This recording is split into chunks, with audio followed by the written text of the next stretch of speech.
Oh yes. Oh, who do I recognize? Who can be a mod? Where's everybody?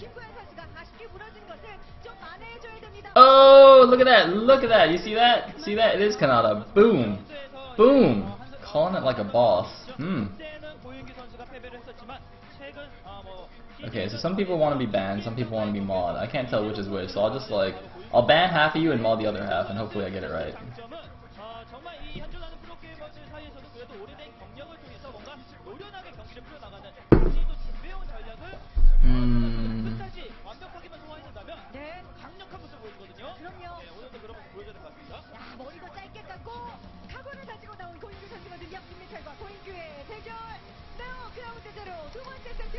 Ban them all! I'll figure it out later. I don't care.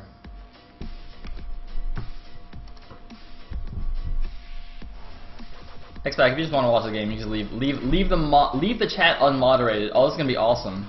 It's gonna be awesome. It's like we're going back to the feudal era or something. Back before the days of technology and running water. It's gonna be crazy, man.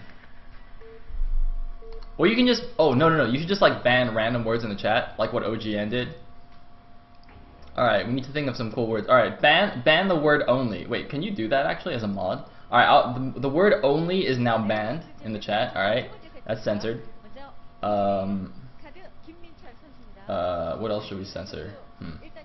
I'll think of, we'll increase the amount of censor word as the game goes on. So random you'll be typing and suddenly your words will start disappearing. Oh, that'll be awesome. Alright, so looks like Canata will be the purple Terran in the bottom right, and Soulkey will be the blue Zerg in the bottom left. We are on ground zero in horizontal spawns. I didn't actually see what the map stats were. Does somebody know what the map stats for this map are, TVZ now? Because at the beginning of the season, you know, people were like, oh, this map's too good for Zerg now, it's imbalanced for Terran, blah blah blah blah blah blah blah blah blah. But doesn't seem that bad to me.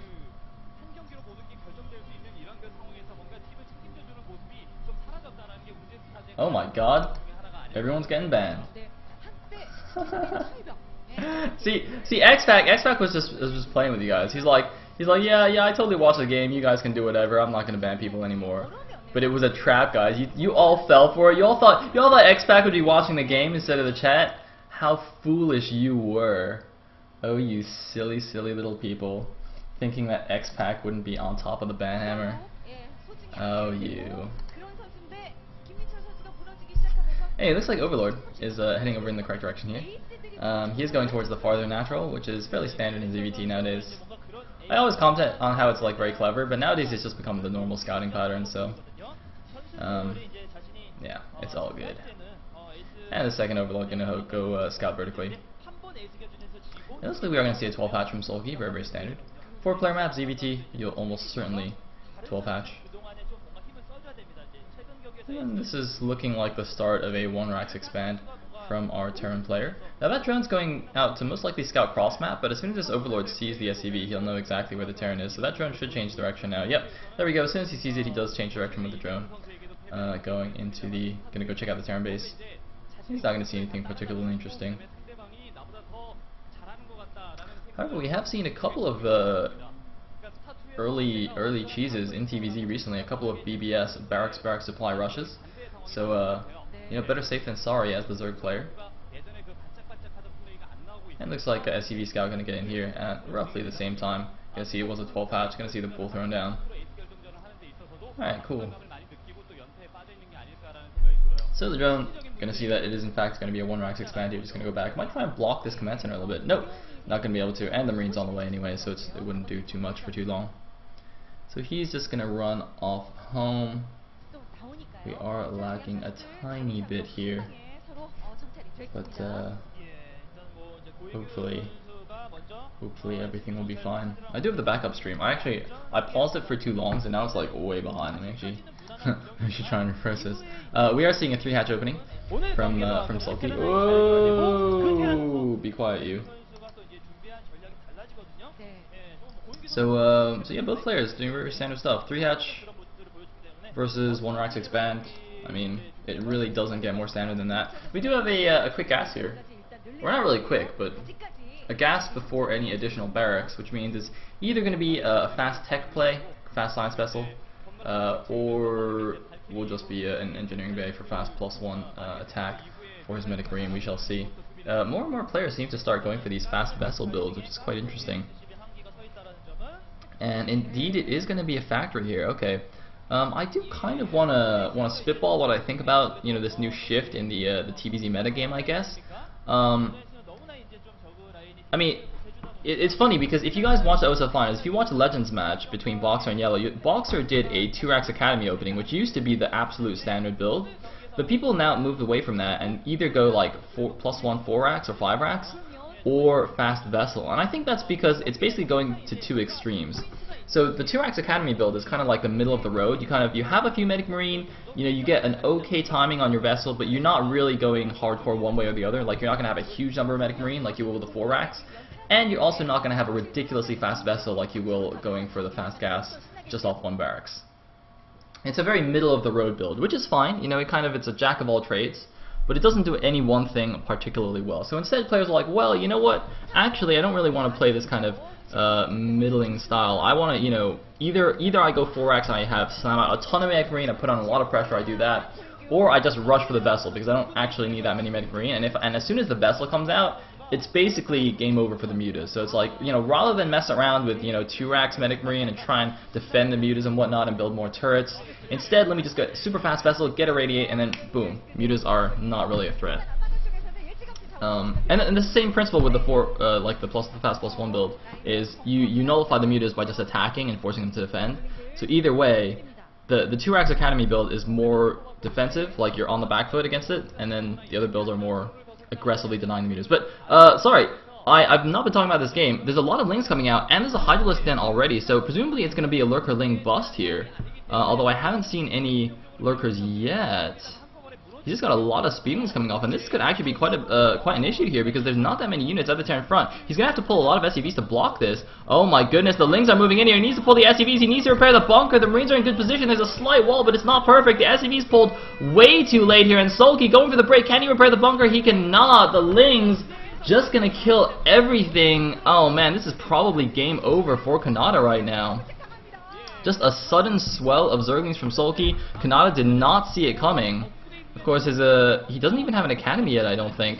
So he had no scans, he had no idea what was going on. He does have 2 vultures though, and he will be able to micro down these Lings, but he's lost a good number of SCVs already. He's lost all of his Marines, and the thing is, Hydras are on the way here. They're probably going to morph into Lurkers, like as soon as they get to the natural. They're just walking over as Lurker research finishes, and I don't know what Kanata's going to have to deal with this now. He is going to clean up these Lings, but he's got no defense against the Lurker Ling bust that's following up here.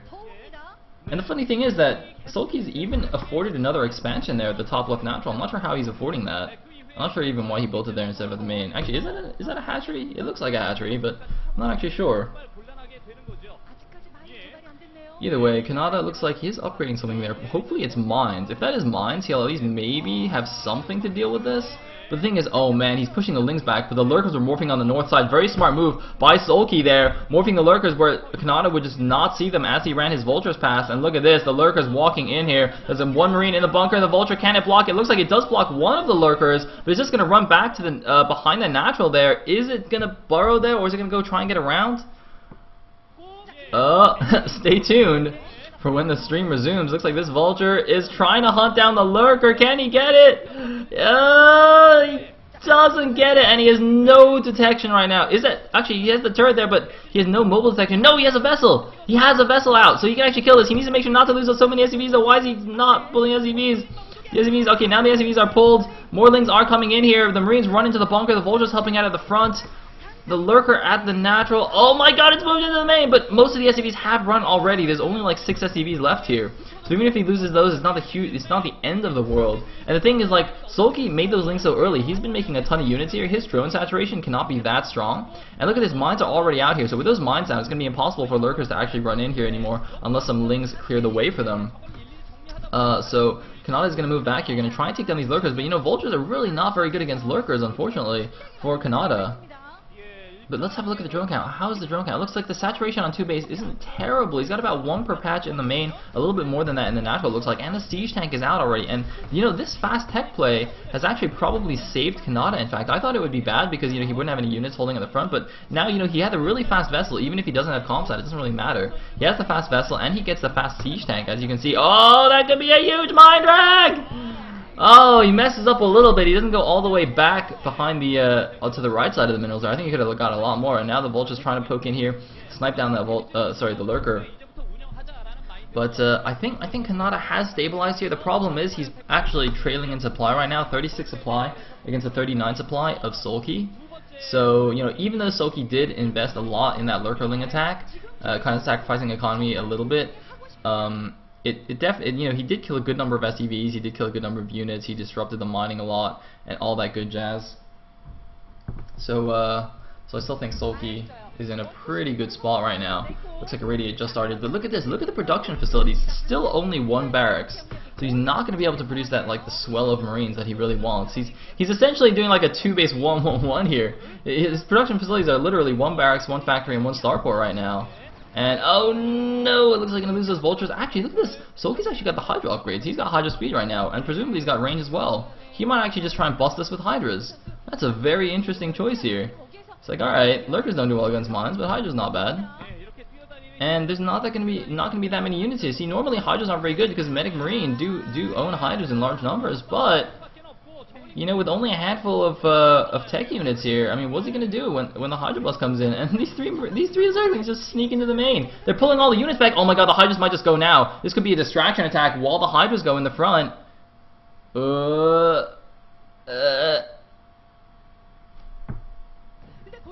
Yes. I was holding my breath there. I feel like I have to hold my breath every time it buffers. And, well, it looks like we do have a Spire and a Queen's Nest. And actually, the Hydras didn't go in the front. I'm a little bit surprised by that. I thought that was the entire point of that Ling attack. But actually, he only did have 5 Hydras. Oh, shit. No worries.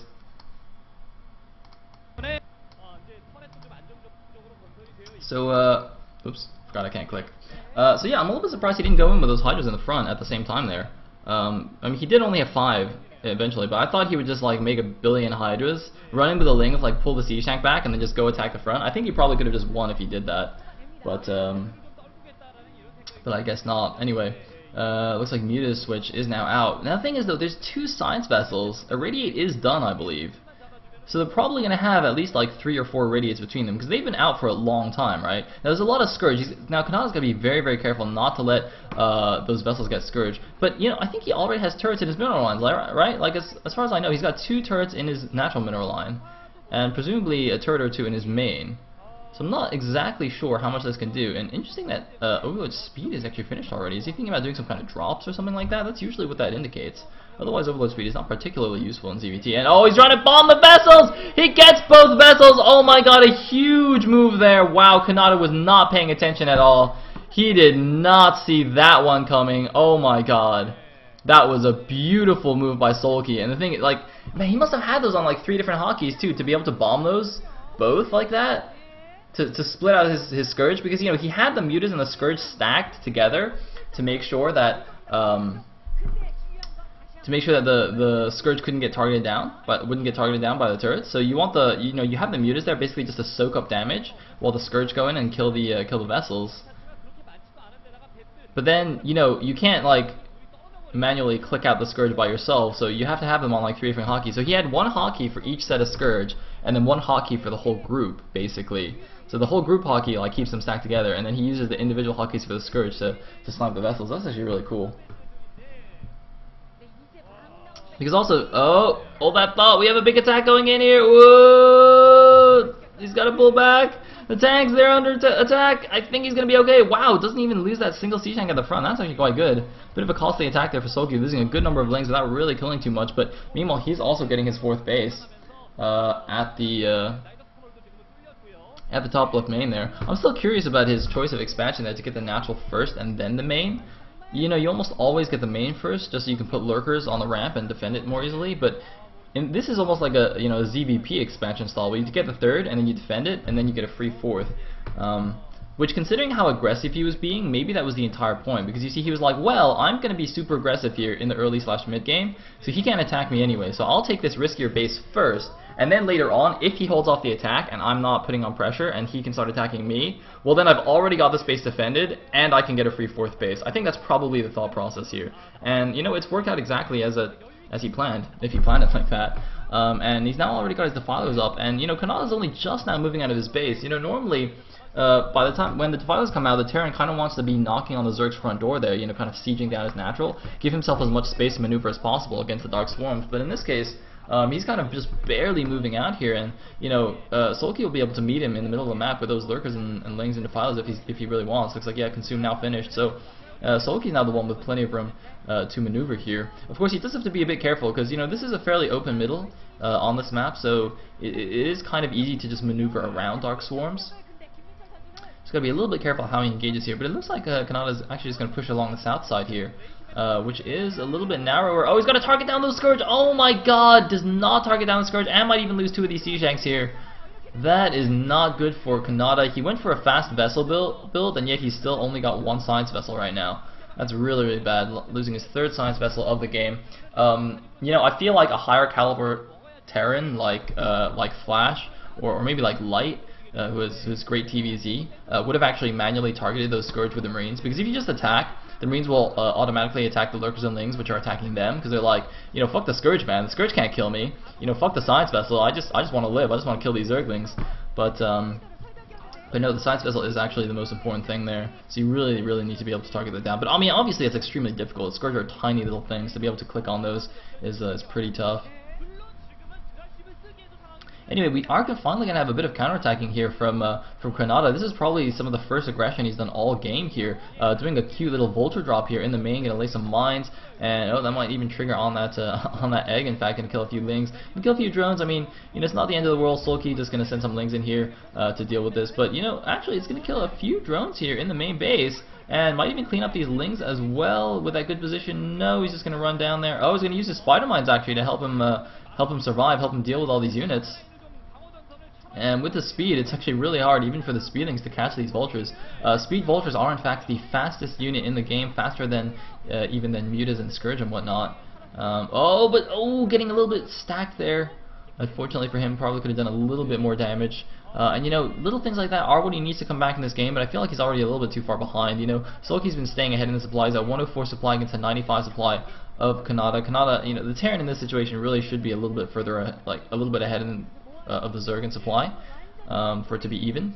And look at this, Canata's actually gone for a full-on mech switch. This is like the fast. Okay, so there's actually kind of 2 general mech switches that the Terrans do. So you know, most people know already about like the late game mech switch that, you know, kind of I don't know if Flash necessarily popularized it, but Flash definitely played some spectacular games doing it, where, you know, you do Medic Marine standard in the early and mid game, and then in the very late game, you just, once you've got another main base, you just add a bunch of factories. But hold that thought, looks like we're gonna have a drop in here in the natural. There's the Dark Storm. Oh my god, the Lurkers are down, the SCVs need to run. Where are the other overloads going? Are they gonna drop here in the 3rd? Yes, they are gonna drop in the 3rd. The SCVs have to pull back. Oh man, SCVs being pulled every which way here. But the thing is, the SCVs from the natural were transferred to the 3rd, and the SCVs from the 3rd, I don't know where they're transferred to. He's gotta make sure he kills those Lurkers in the natural before those SCVs from the 3rd actually get there. Oh man, this is pretty crazy. Very nice moves by Soulkey, and he's even dropped Zerglings in the main. When did that even happen? I don't even know. Looks like he had a few spare Zerglings there. Dropped them in the main, trying to snipe the siege tank. Doesn't quite get it, but a couple of cracklings still poking down these supply depots. And well, another command center is on the way, but he can't even keep hold of what command centers he has already. And looks like finally going to be able to clean up the natural. I think his 3rd base is still under attack though. Yeah, definitely still is. Gonna have to lift that off. Finally bringing some units down to take care of this. Does it have a Dark Swarm? It does have a Dark Swarm, so that's gonna be super annoying here. The Defiler barely lives. Nice reaction there from Soulkey. But anyway, yeah, essentially, so I was talking about the mech transition. So the late game mech transition into mass tanks and mass factories, that's been done for a while here. But this is like a fast mid-game transition where, you know, after just a handful of factories, maybe after just finishing 1-1 upgrades, you immediately stop. Actually, he stopped before getting any bio upgrades. But oftentimes you see the Terran get like 1-1 bio upgrades and then stop upgrading his bio, lift up all his factories, and then transition into vultures. And the thing is, you immediately get a whole bunch of vultures with mines. And normally what happens is, because the Terran's been pushing the Zerg back all game, you can actually start laying mines like right at his front, so he can't even leave his base. Because he's just got Lurkerling Defiler, which doesn't do anything against Spider Mines, and then you have complete map control. But in this case, because Canata's been so pushed back, and as you can see, Soulkey actually just circumventing everything with these dropships, with the Overlords. Even if Canata did have a good position and laid Spider Mines all over the map, Soulkey I don't think would really care too much, just constantly dropping, constantly attacking. Look at this multitask by Soulkey. Oh my god, just going in every direction here, and Lurker dropping the natural. Soulkey, this multitask is too much for even the Observer to keep up with. He's going to eat an Overlord there, just so he has energy, and GG from Canata. Wow, Soulkey playing a great game here. Just picking apart Canata. That multitasking at the end was ridiculous. He was attacking all the bases and and the front and everything. Oh man.